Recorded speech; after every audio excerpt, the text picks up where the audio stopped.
STEM City USA Healthy Doses series is your passport to a balanced lifestyle. Hosted by Dr. Tiffany Anderson and presented in the Boston Scientific Auditorium.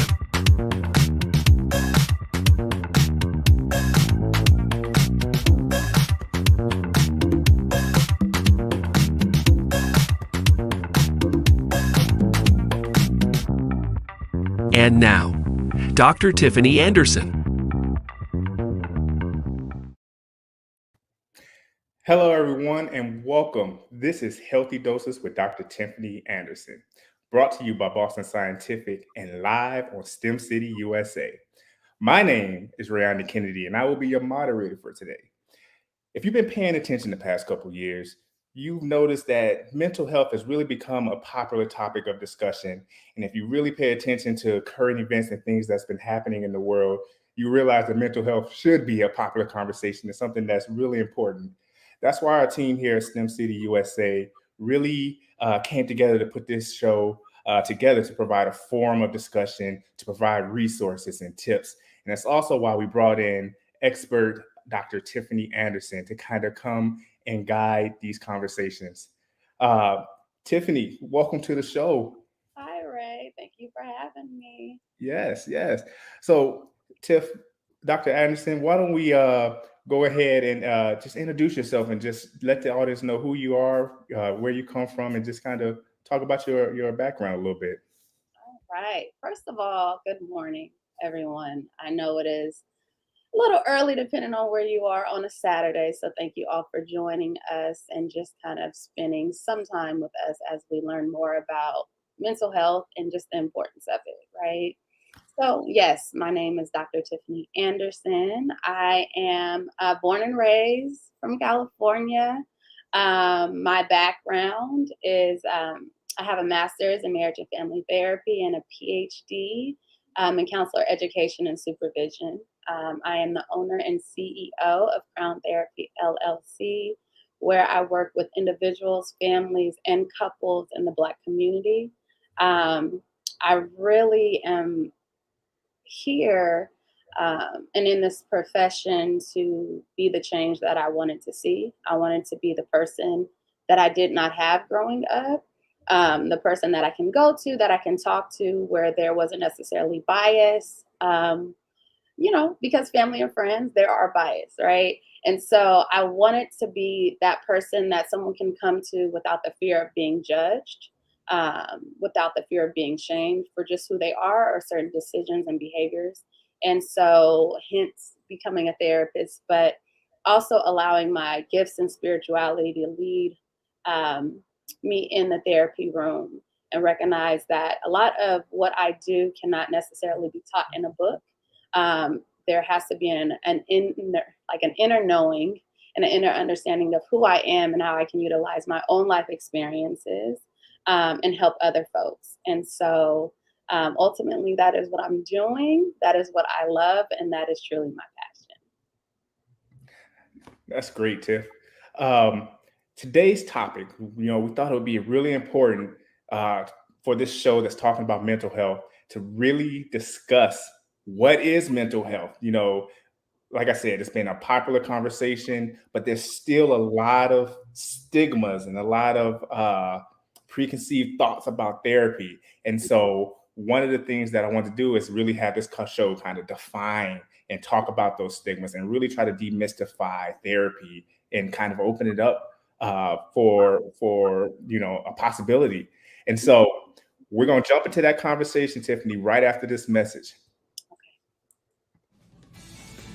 I'm just really excited to get my hands dirty and just get to work on the digital health platform.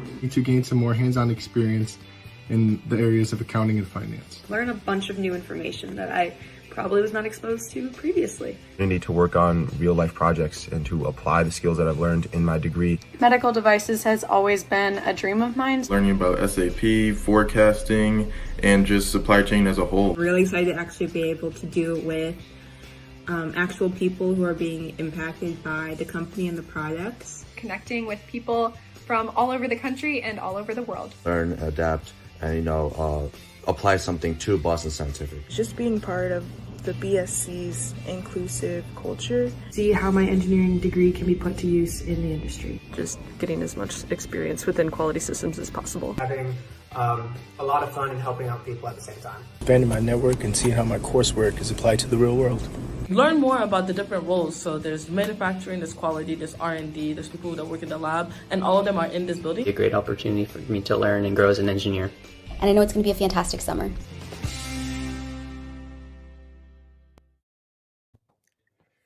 If you're just joining us, welcome. Welcome to STEM City USA. This is Healthy Doses with Dr. Tiffany Anderson. And today's discussion is really talking about mental health and demystifying the therapy process and then therapy in general. If you have any questions, I want to let you know that what you can do in the top corner, you should see a QR code. So if you take your phone and you scan that code, you'll get a Slido where you can put your questions in, and when we get to the Q&A portion of the show, you'll be able to we may be able to answer some of your questions. So as the show goes on, if you have any questions, just remember to scan that code at the top. Dr. Anderson, let's start off this session by defining mental health. What is mental health? You know, what should people be thinking about when you say the word mental health? The thing about mental health, and what we're going to find out throughout the series, is that it varies, right? So I want that to, first of all, come across that there is not necessarily a definitive kind of shared idea of mental health, right? Like there's an understanding, there's, you know, I think a generalized idea, and that's what I'm going to give you today. But I just want to be clear with the audience that it's okay if it looks differently, right? It's okay that what I talk about may not align perfectly about what you think about mental health. But a generalized understanding of mental health is recognizing that one's mental health generally encompasses your emotional, psychological, spiritual, and even social well-being, right? So it influences the way you think, the way you perceive the world, your behaviors, and oftentimes it, you know, can determine how you interact with stress in interpersonal relationships, right? And even in your decision making. So what you just described, what should we aim for? What does good mental health look like? Or maybe what does bad mental health look like? Yeah, I think that's a great question because it's extremely common, right? As a society, we're oftentimes seeking what normal and abnormal looks like, right? Or good or bad. What we're finding is that it varies. Yeah, there's no one way of doing anything or of being, you know, kind of mentally good or mentally bad, right? So I wouldn't say there's this kind of one or the other. What I would say is that positive mental health is really important if we want to kind of stabilize our moods and have constructive behavior and emotions and thoughts, right? When we focus on mental health, we increase productivity, we enhance our own self-acceptance and self-esteem, and we improve our relationships, right? So if we think of positive mental health, it's really one that's consistently seeking overall well-being.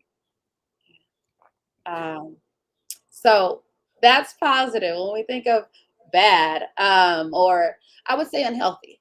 Mm-hmm. Unhealthy, I would say. I think that's a good word. Better word, right? Yeah. Unhealthy. It's, again, it varies, and it doesn't even have to be extreme. You know, I want to throw that out there. It doesn't have to be an extreme. It just means whatever feels off for you, right? So severe could look like not being able to get out of bed once a week, that can still be considered severe for a person that's usually up and effervescent and, and moving. And does that make sense? It makes a lot of sense. Yeah, so it could still be considered unhealthy. It doesn't have to be extreme or severe. And so that's why it changes from person to person, because only they can really tell you what that looks like. But unhealthy really means when we're unable to stabilize our moods. Yeah. When we feel like we're not in control of how we're behaving, how we're responding to conflict, either with others or inside of ourselves. It could look like how we're treating ourselves, how we're taking care of ourselves. If our self-care just completely like decreases, right? That can be considered unhealthy mental health. So basically what you're saying is it's a spectrum. Like there's no right or wrong answers. And ultimately it comes down to what you're feeling and what you're going. So if I'm feeling down, or just feeling off, when do I know it's time to seek out therapy? When do I know that I should probably start seeking help? Or, this might just be, I'm having a bad day. People have bad days. Absolutely. So what does that line look like? When do I know it's time I need to call Dr. Anderson? I like how you said that we deserve a bad day. We do. We all are deserving of sad days, of mental health days, right? Where we call out just when we're not feeling it, right? So I want to normalize that first, that we are deserving of days where we just don't want to do. Yeah. And we live in a society where we're constantly doing. Yeah. And that's the expectation, not even if we want to, right? That is the expectation and the speed of the society in which we live. And so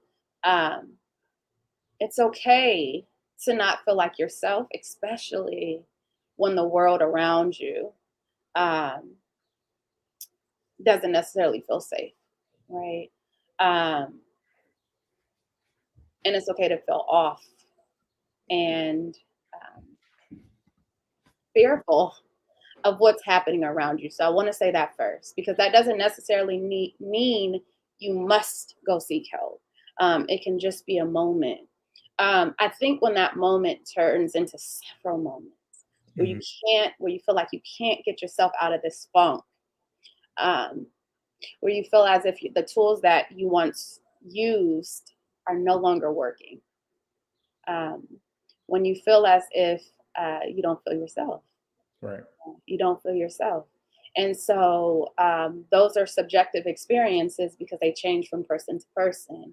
But I think one of the big things is, when life changes and you have an experience and, you're going through those emotions and you're just like, this feels different.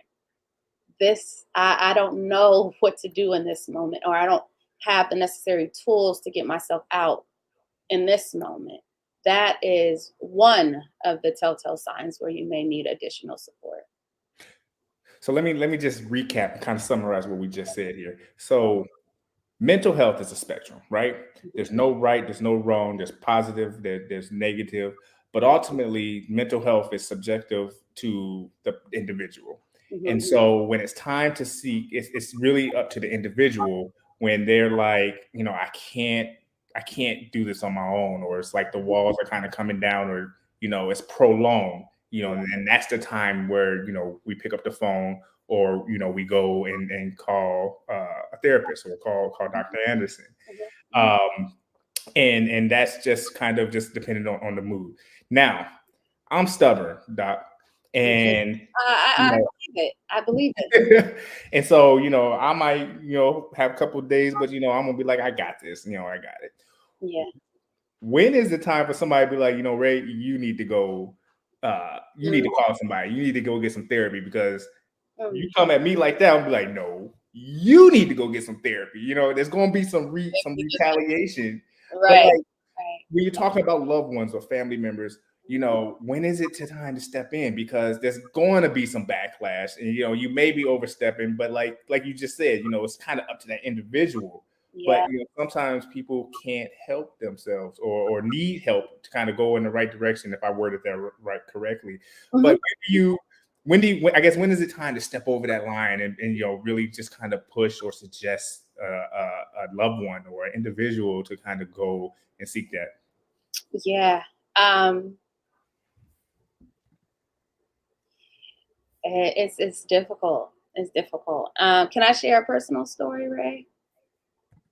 Absolutely. Okay, perfect. So, in 2020, my grandmother passed, 89, beautiful life, but she passed. And she was my person, right? She was really my person.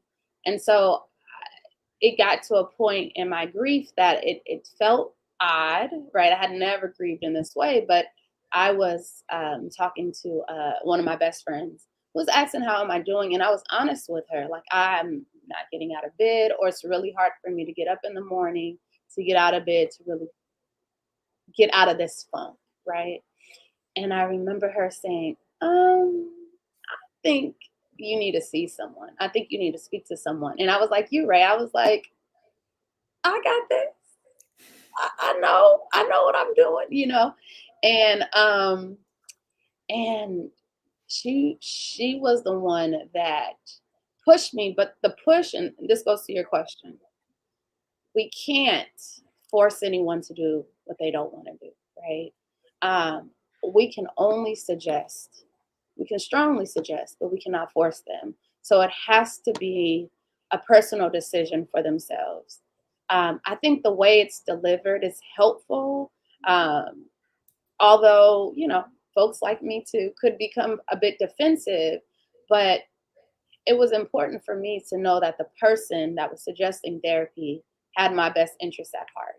And I knew she did, and so for her to even suggest it, I knew it was something that I at least needed to think about. And once I really kind of thought about it, it was like, you know what? She's right. She's right. Like I need help.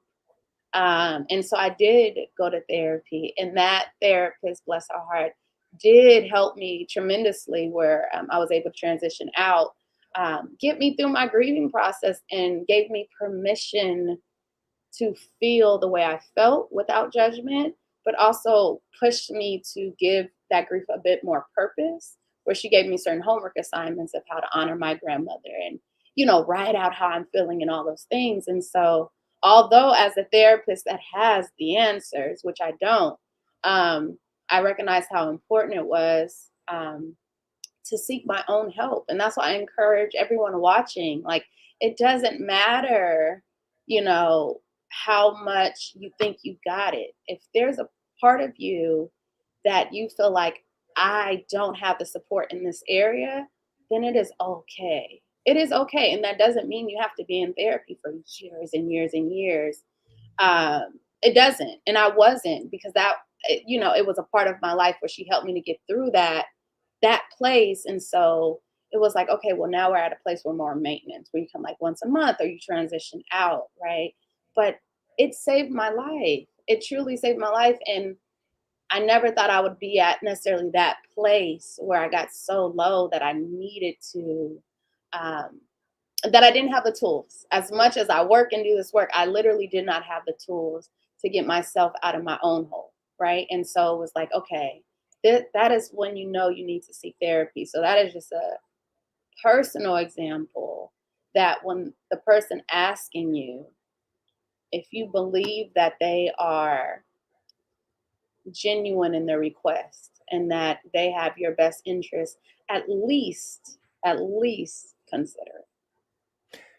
Well, first of all, Dr. Anderson, thank you for sharing that story with us and really kind of illustrating that for us. But now I'm gonna get a little tricky with you because I'm from the South Side of Chicago. And we talked about me being stubborn, right? Because what you just told me was a really positive experience, right? Somebody you love came to you, suggested it, and you was very open to it.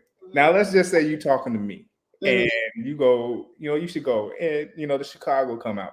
And it's like, no, I'm not doing that. I start getting the attitude.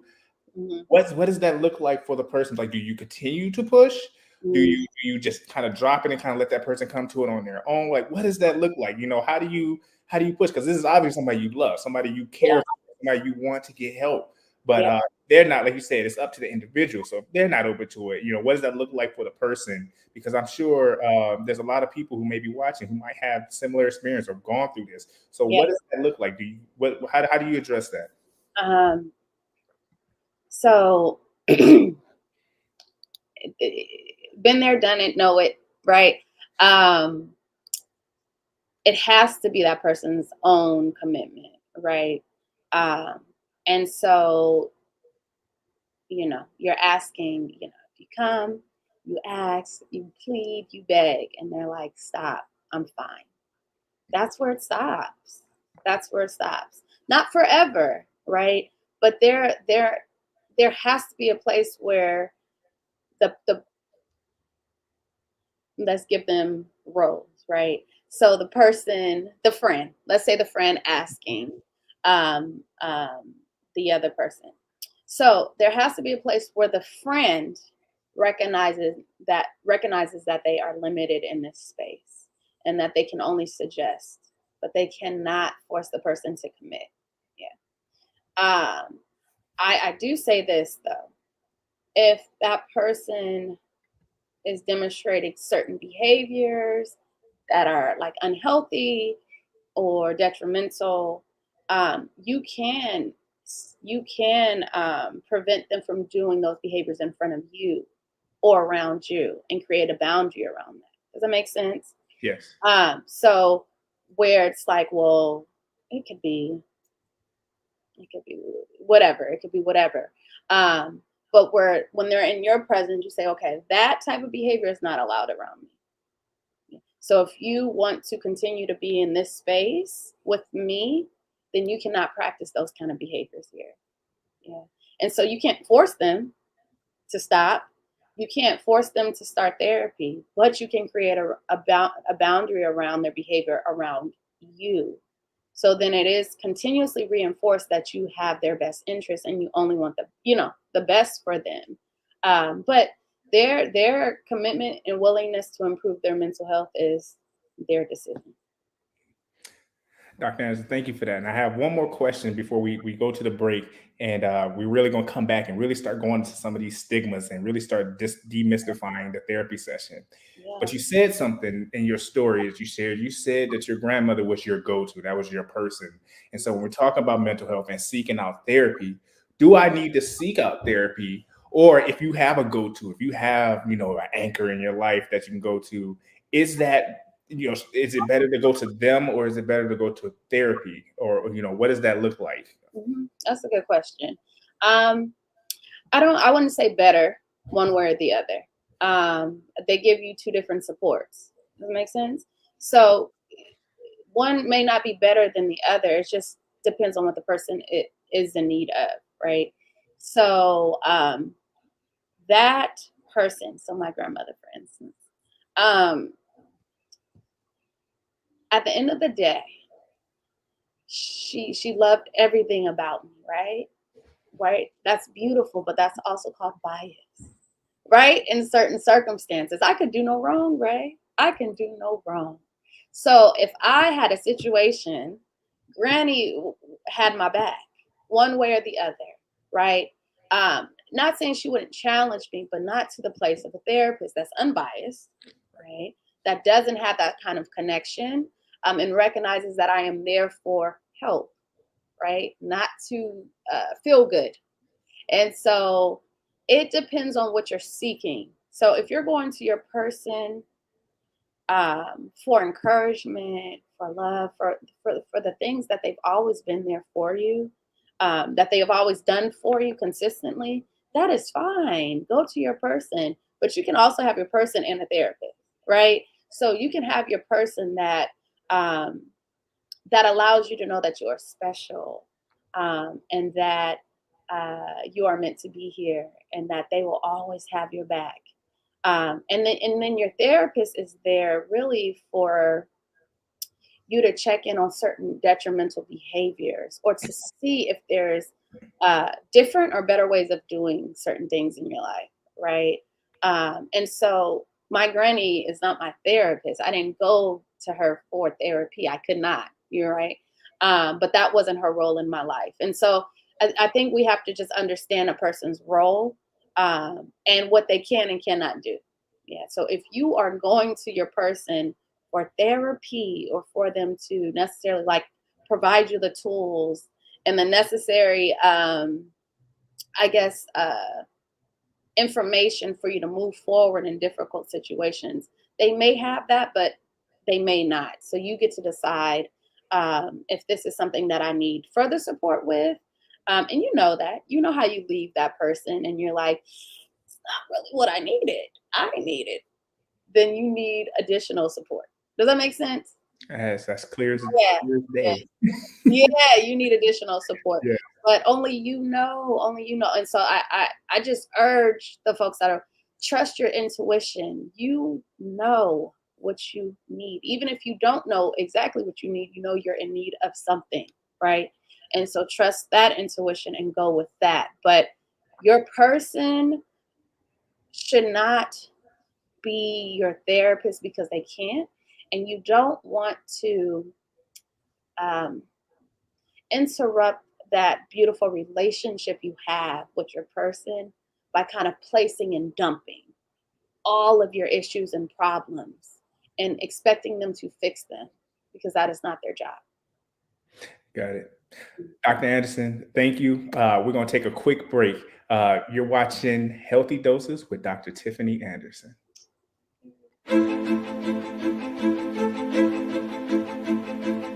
Challenges.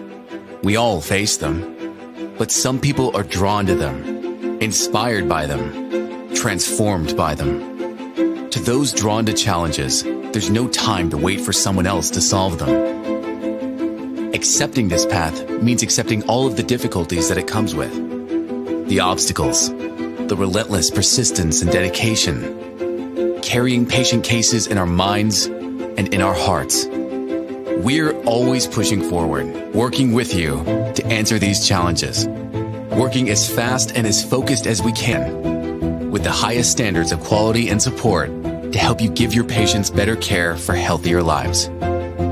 We know that by listening, learning, and working together, we can overcome any obstacle in our way. The future requires relentless innovation and celebrates those willing to face challenges. When we challenge, we harness strengths, drive ingenuity, and expand potential. When we challenge the possibilities, we improve the health of people around the world. Because when we challenge, we advance. Boston Scientific. Advancing science for life. And we're back. You're watching Healthy Doses with Dr. Tiffany Anderson, brought to you by Boston Scientific, powered by STEM City USA. Right now, we're in the middle of a great conversation addressing mental health, when to seek help, what is mental health, what does it look like? And now we want to kind of pivot this conversation to really demystifying the therapy. Okay, so you've addressed your mental health, you've gone and you say, I want to seek therapy. So now there's a stigma that we have in society around mental health. But before we jump into that, I just want to give a couple of reminders because I'm starting to see questions coming in. So I still want to encourage, if you're watching, you have any questions, feel free to put it in the comment section of whatever or wherever you're watching it.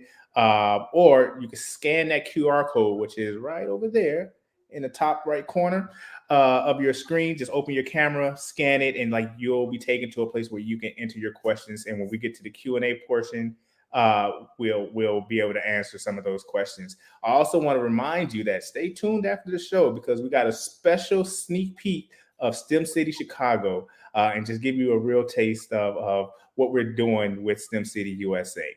So, Dr. Anderson, there's a lot of stigmas around seeking therapy. And so my first kind of stigma that I want to address is, oftentimes people think that therapy is for, the most common, diagnosis, the ones that we've all heard of. Is that true? Do you have to be hitting a certain diagnosis or have a certain issue or anything like that to seek out therapy? Good question. The answer is no. You can go to therapy for any reason. You can go to therapy simply for maintenance. I'm doing well in life and I want to keep it up. I'm going to therapy, right? You may not have to go as often, which is fine and great, right? But there's so many folks that are doing well, but they want to stay on track. They want to continue to utilize their skills, and they recognize that doing well in the moment doesn't mean that things can't change, right? So they want to be on top of it when things do change, because if we know anything about life, it changes. In a moment, life can change, right? And so you don't have to have a major mental health issue to come to therapy. Things can be going well, and you come to therapy. There's couples that, like premarital, they can have a great relationship, but they still want to do premarital counseling because they want to prepare for what marriage will look like moving forward, right? What those changes will look like. And so they're being proactive. So you can absolutely be proactive when it comes to your mental health. And therapy is one of those ways.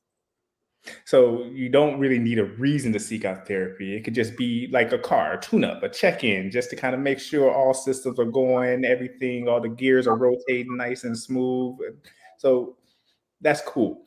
I want to take a step back because I meant to ask this at the top. What does a therapy session look like? You know, a lot of people, a lot of fear comes from the unknown. So like, I know there's confidentiality, but just in a general sense, what does that look like? And you mentioned something that I also want to throw in with this question is how often, you know, should I be going once a month, once a week, every other day? You know, what does that frequency look like? And what does that session look like? So again, it changes obviously from session to session, person to person, therapist to therapist.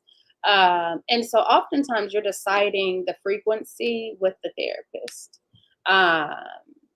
What I do, when you say, what does a session look like? Well, what I do is first start with a free 15-minute consultation for any potential client.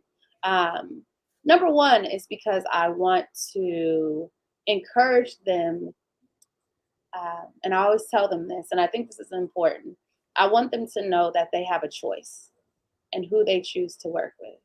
And so that sense of autonomy, that sense of, I don't know if the word is, the word is power coming up for me, but in a healthy way. Does that make sense? But that sense of power, so that they know that they can choose what is best for them.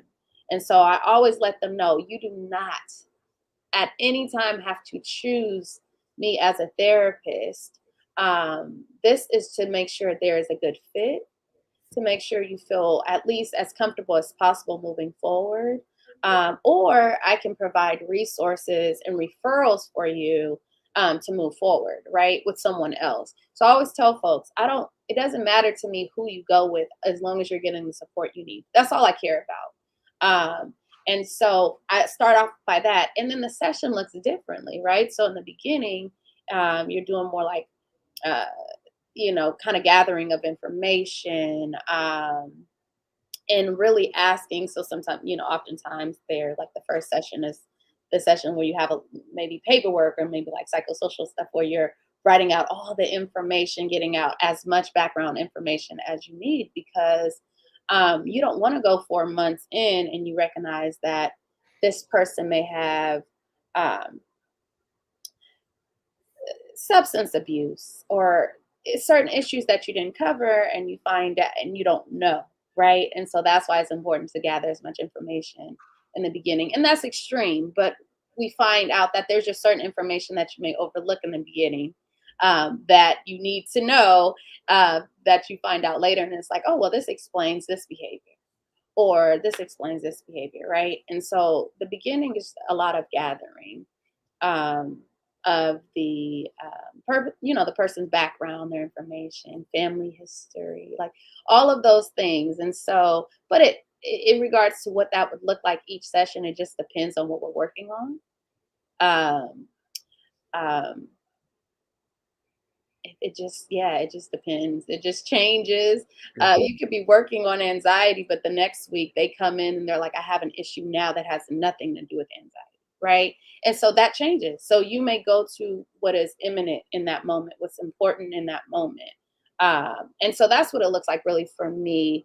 I allow the client to take the front seat. I always say they are an expert in their lives. I am not an expert in your life. You are the expert. So I allow them to take the front seat and lead. But for me, similar to what you're doing today as a moderator, right? Like that is a lot of what the work that I do, because it's important for folks to know that they do have the power of choice. And a lot of folks that I work with that look like me do not feel like that in society. So it's important for me to reflect that back and let them know that they are the expert in the room. Yeah.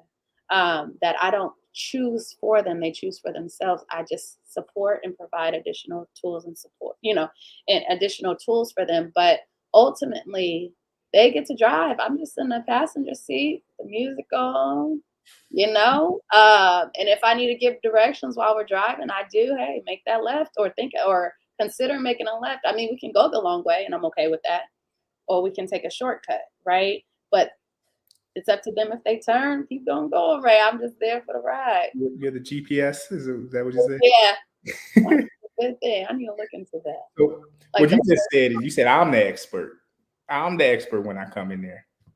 Yeah, the client is. Yeah. It's good to know that my psychology degree is coming into. You're the expert. So, Dr. Anderson, I know you've heard this stigma. I know you've heard this. So I want you to address this. Mm-hmm. If I go to therapy, now I'm the crazy person. Mm-hmm. What about people who think that, seeking out therapy now kind of defines and makes you, crazy or less than normal, if you will? Like abnormal or something. Yeah. Right? I hear it all the time. I make reels on IG about a lot of the myths that I hear around therapy, and it's it's unfortunate. It really is, but it's not that it doesn't. There's not necessarily history behind the stigmas of therapy, especially in the Black community, right? So I also want to recognize that, like, there's reasons why folks that look like us do not feel safe in therapy or in certain medical systems, right? So we first must address that. And I think that's why representation is so important. I mean, it's so important. The numbers of calls that I get that are folks are like, I'm looking for a Black female therapist. Again, the power of choice. That makes me very happy. You understand? They don't just accept, I'm looking for a Black male, a Black female. That is who I need to speak with, right? That is who I'm willing to share my lived experiences with, and not feel exploited or guilted or just misunderstood. Mm-hmm. Or just misunderstood. There's so many things that don't have to be explained to me because we share the same culture and many of the same shared experience, right? So you don't have to explain a certain word or certain languages because I get it. We would come from similar places. And so representation. A lot of times too, when it's like this idea of being crazy or whatever, I think we just have to recognize that choosing ourselves is most important, not what other people may or may not think. Yeah. So, going to therapy and folks thinking we're crazy, buying that house and folks thinking we shouldn't have, going to school and folks think we're too old. Right? There's always a reason for people to have an opinion about what we're doing. We just have to care more about ourselves than what we care about what people think. So this is. So, Dr. Anderson, I want to stay there because you really touched on something that I really kind of wanted to spin this question off into, and that's going into cultural opinions of therapy. Because like you said, particularly in the African American community and in other communities as well, people are very distrustful for telling other people their business, as well as if I do go, will this person even understand what I'm talking about? Because if you're not from that culture, certain things may seem uncommon or weird when it's really not. It's just how you interact within your community, or just a certain reaction that comes out, and it's not shared with other communities. So I want you to kind of really dig into that a little bit more. And I also want to address the question of, if I am seeking therapy, should I find somebody that looks like me or somebody that comes from similar backgrounds as opposed to someone who hasn't? And if I can't find one, does that mean I don't go? Or should I still try to find somebody? I guess, is it healthy to work with people who may not understand your background? Mm-hmm. Oh, yeah. I mean, you can work with you can work with therapists that don't look like you. I have friends that work with therapists, with different backgrounds and all those things, and they have no problem. So it's not that you cannot. Are there cultural differences? Yes. Will you spend some time explaining certain things? Yes. Can they still support you in the way that you need? Most likely. Most likely. Is it a different experience for many folks when working with people that look like them? Yes. And there's a lot of research that backs that up, right? So again, it's not that you shouldn't, because if you can find someone, whether they look like you or not, that gives you the support you need, then go for it, But I think it is definitely an intentional decision to go with people or go with a therapist that you may not have to explain certain things, or you may just connect with effortlessly, right? I work with a lot of Black, high achieving, high functioning women. We connect like this, right? Instantly, because we have a lot of the same shared experiences. I have doctors, I have lawyers, I have PhDs, right? So we have experiences that folks will not, right? So when I talk to someone that has gone through the same trauma obtaining a PhD like I did, they can't go to a friend or some, right? It looks differently. And so because there's so few of us in society that has that experience, it may be hard to find it, right? And so when you find it, it's like, she gets it. She gets it.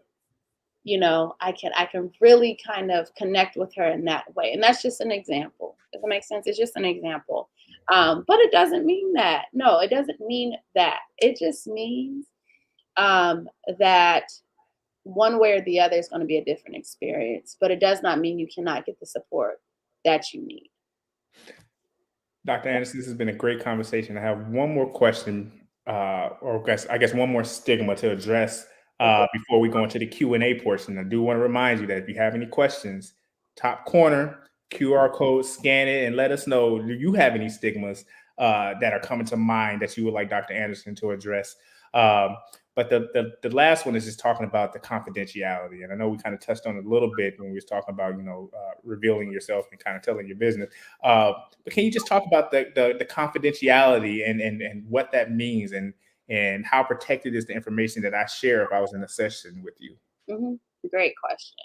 And so with confidentiality, there are some exceptions to breaking confidentiality, right? So that is if you are a threat to yourself or someone else, or any issues surrounding child abuse, whether that was recent or in the past, that is a means to inform, right? Because we are mandated reporters.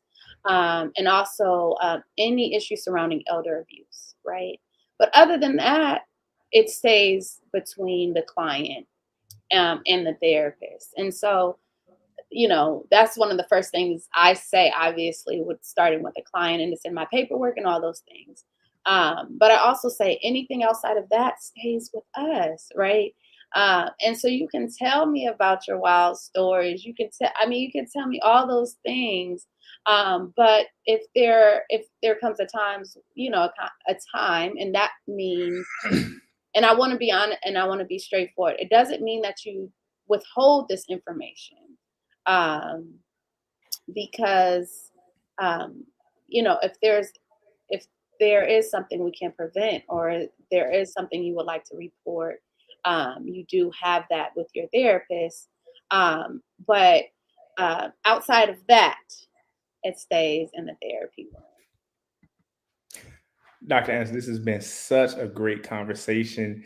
And I want to take one more break before we bring this show to a close, and before we, kind of get into some of these questions that have come through.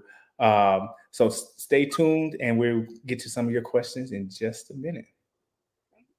Calling all future STEM pioneers, leaders, and career champions. Join us on every second Saturday of the month for the BEA Career Day. BEA STEM Career Day is all about creating opportunities for students to venture into the world of STEM through the eyes of professionals.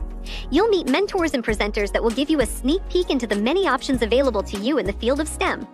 Hosted by teen ambassadors, you'll find yourself among inspiring peers just like yourself that are aiming high for their future.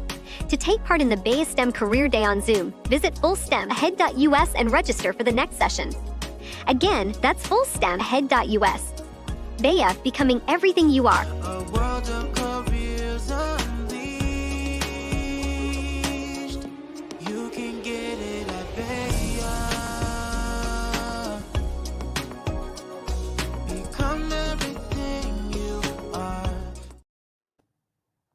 All right, Dr. Anderson, this is going to kind of keep you on your toes, because we had quite a few questions come through, and we're going to try to address all of them before we really kind of get to the end of the show.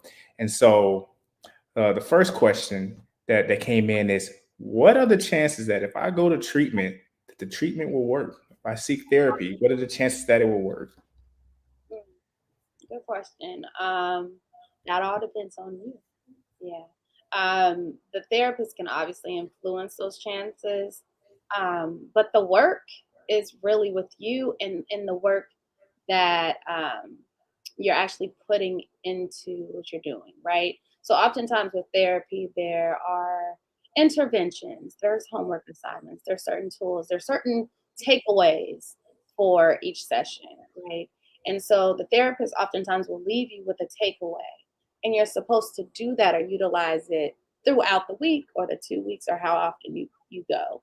And then you return and we talk about those updates, what the changes are, what it may look like kind of moving forward, right?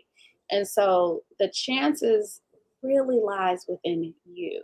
Now, if you feel as if your therapist is not supporting you in the way that you need, and that maybe their method is not working, then that's a great way. It may be time to seek other supports or something different. But if you're like, okay, this is going well, I'm feeling as if I'm making the necessary changes. Now that success rate, we don't know the numbers, right? But you get to determine what that looks like in your life and what success looks like for you. I think that's a great spin into this next question, because you mentioned finding the right therapist that works for you. And so somebody asked, how do I find the right therapist? How do I know it's the right fit? Mm-hmm. So number one, remember I was talking about those consultations, right? So once you get an idea of the kind of therapist and what they may offer, you want to have, if they provide it, some sort of, I would say, conversation or email exchange or something for you to really know if this is the right person for my issue.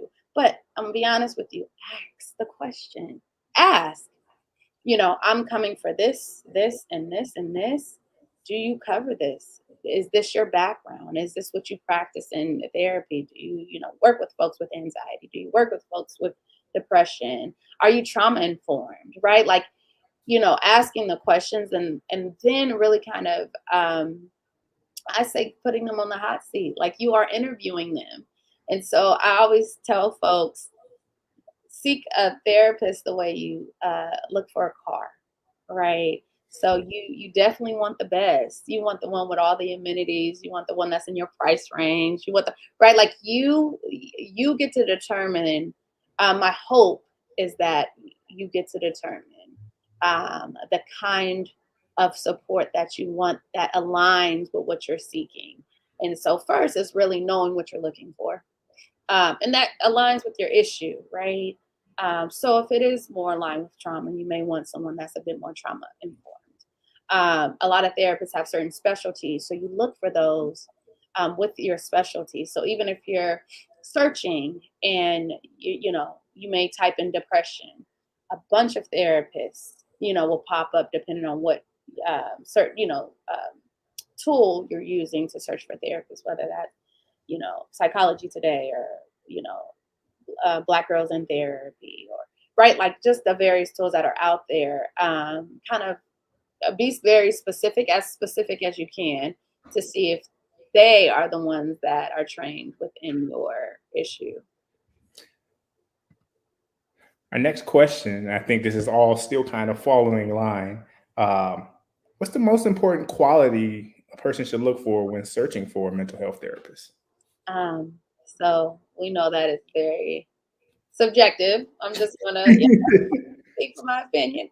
That's gonna vary from person to person, obviously. But you're asking me the question. The best quality. Let's magnify it. What are some important qualities to you? I like that. I have to start with authenticity. I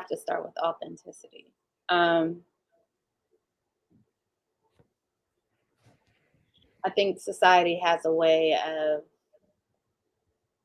silencing our voices and encouraging folks, especially Black folks, to suffer in silence and to put on a mask to in order to kind of play the game, right, or survive.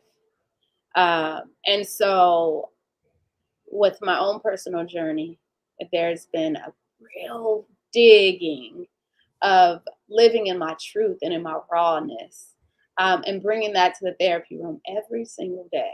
And so that is a daily challenge for me. Not a challenge, but I would say it is a obligation for me that in order to work with folks that pour out their life stories to me, that I have an obligation to show up as my true authentic self with them every day. Yeah. So that's number one for me, authenticity. Genuineness is always a beautiful thing because, I hear stories. Another one would be, as for a therapist, right? Mm-hmm. Having a non-judgmental approach or stance. I don't care what story you want to tell me, how absurd you may think it is, how dramatic you may think it is. I just want you to be able to feel comfortable enough to just be you and tell me your truth without feeling as if you're being judged, because who wants to be judged? Who wants to be judged while telling the truth? Like no one deserves that. And so I think it's very, very, very, very, very important to have a non-judgmental stance. You may be able to support them and say, okay, that may not be the most healthiest thing to do. And you can still do that without being like, oh, shameful, bad. Does that make sense? So I just try to, stay clear of that. But also, I'm not in a place to judge. If I put it up to y'all maybe have a judgment about me, So I am not in a place to judge. So it's easier for me to just come from that stance because how dare I? Like I have no stance in that. So, okay. Sorry, I can get to talking, right? So non-judgmental, and then let me add another one.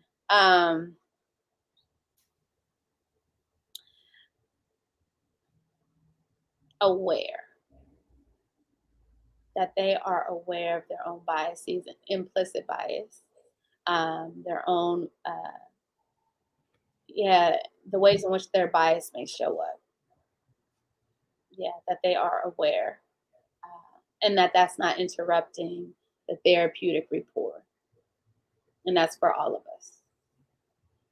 So we got honest, genuine, non-judgmental, and aware. Authentic. Authentic and aware. Authentic was the first one, yes. And so, yeah, Dr. Anderson, this is great. I have one more question that I really kind of want you to address really quickly because we have a few minutes left in the show. But this question came in, and when we talked about it earlier, we were talking about it from the friend who's addressing someone saying, like, you need to go to therapy. But this seems to kind of flip it on the other side. If I need help and somebody's telling me, how do I let people know? How do I tell people that they do have, or give them signals that they have permission to address my feelings? Okay, reframe the question for me. How do you tell people that they have permission to address your feelings? How do you let them know that it's okay, I guess, to kind of how do you open up to kind of let people know, I'm struggling, right? Yeah. How do I'm looking for help, but I haven't sought help for myself. But I don't want to scare people off from telling me. I think that's where this question is going. How do I let people know it's okay to address my feelings or to address, Okay. Yeah. Okay. I think I understand. So a person wants to open up emotionally, right? But they're saying, like, how does someone else give me permission to open up? Yeah. Okay. There's a wall. There's a wall. How do I let that wall down? That's a process. That's a process.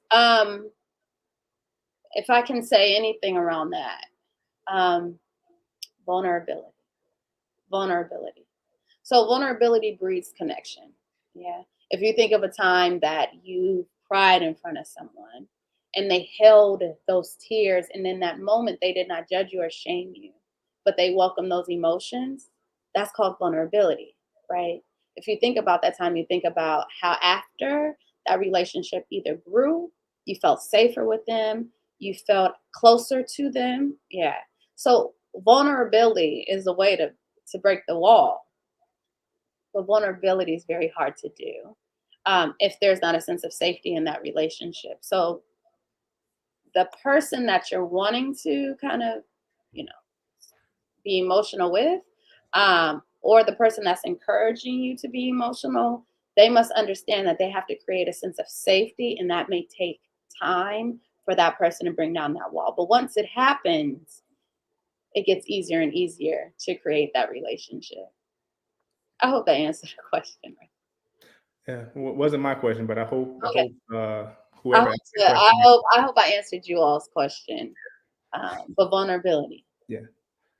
Well, Dr. Anderson, that's bringing us to the close of the show. And so, first of all, I want to thank everyone who's joined us. But before we close it out, Doc, do you want to just kind of give the audience something to kind of leave here with, some points, and just kind of bring it in? I know we're at the time, so just whatever you have quickly. Let me start speaking because we're over because I can talk. All right. So first of all, thank you all for being here. I'm super honored.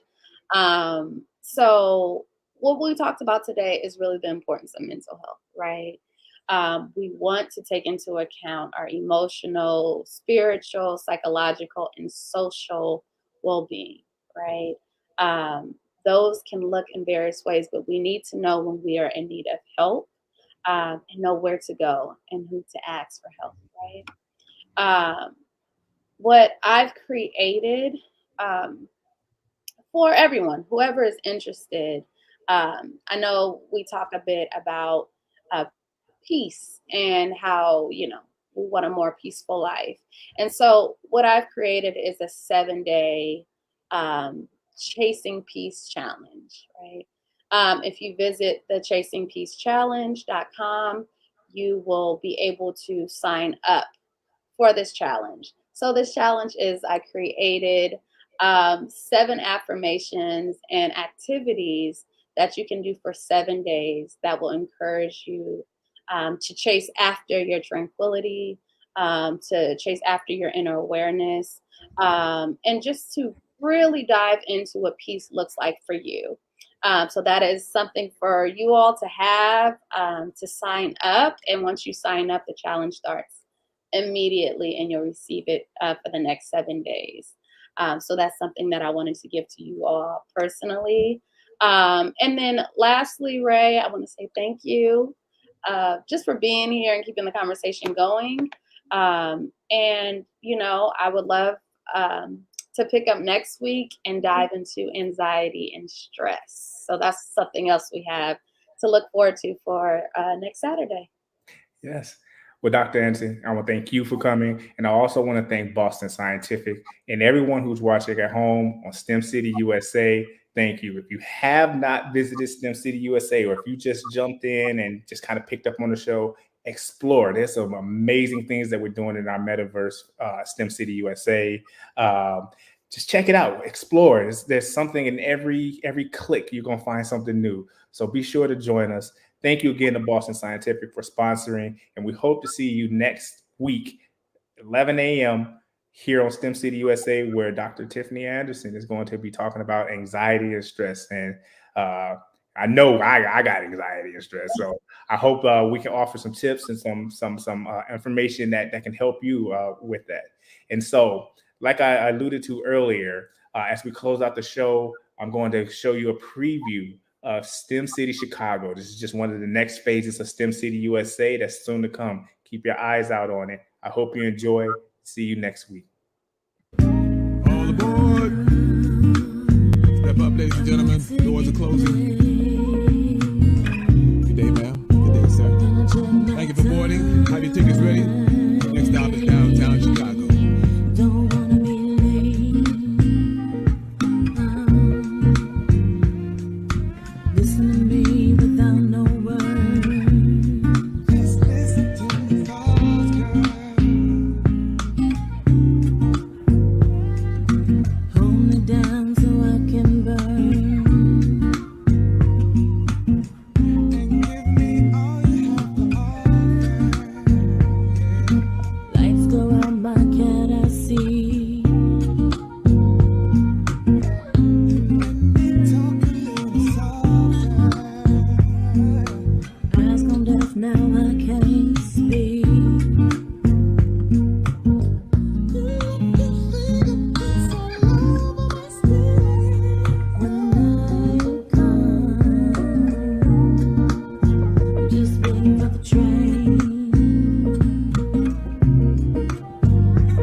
automatic call. Waiting for your words forever, they're unspoken. Promises are made forever, they're unbroken. No breath, no sight, eyes wide open but with no light. Everything about it seems so right. Darkness comes, but I can feel you through the rain. The fire's still burning while I'm waiting for the train. The train, the train, the train.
Step up, ma'am.